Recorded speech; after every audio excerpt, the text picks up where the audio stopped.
জানি আজ good Friday. সারা পৃথিবীর খ্রিস্টান ধর্মাবলম্বীরা যীশু খ্রিস্টের ত্যাগ ও আত্মবলিদানকে স্মরণ করে গুড ফ্রাইডের এই বিশেষ দিনটি পালন করে থাকেন।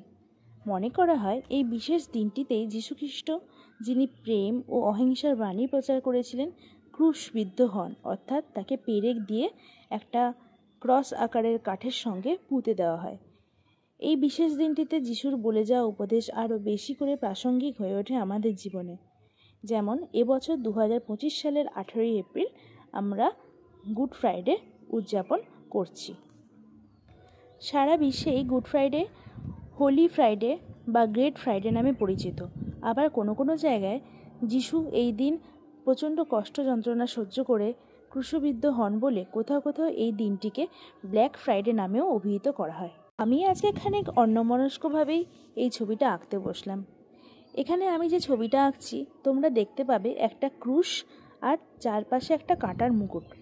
ক্রুশ প্রতীকটি খ্রিস্ট ধর্মের কেন্দ্রবিন্দু, অর্থাৎ যীশু খ্রিস্টের ক্রুশবিদ্ধকরণকে উপস্থাপন করে এবং যিশুর ত্যাগ, সেবা ও পরিত্রাণের প্রতীকিকাকে তুলে ধরে।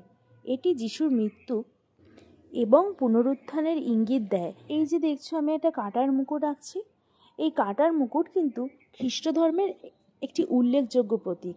যিশু তার ক্রুশবিদ্ধকরণের সময় যে বেদনা, অপমান সহ্য করেছিলেন, এই কাঁটার মুকুট তারই উপস্থাপন করে।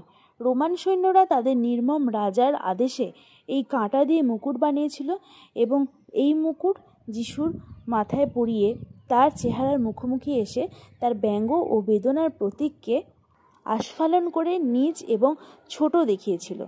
এবং যেহেতু ইহুদিরা যিশুকে রাজা হিসেবে মেনে নিয়েছিল, তাই রাজা হিসেবে ইহুদিদের কাছে উপস্থাপন করে সমস্ত ইহুদি সমাজকে তারা নিজ দেখাতে সক্ষম হয়েছিল।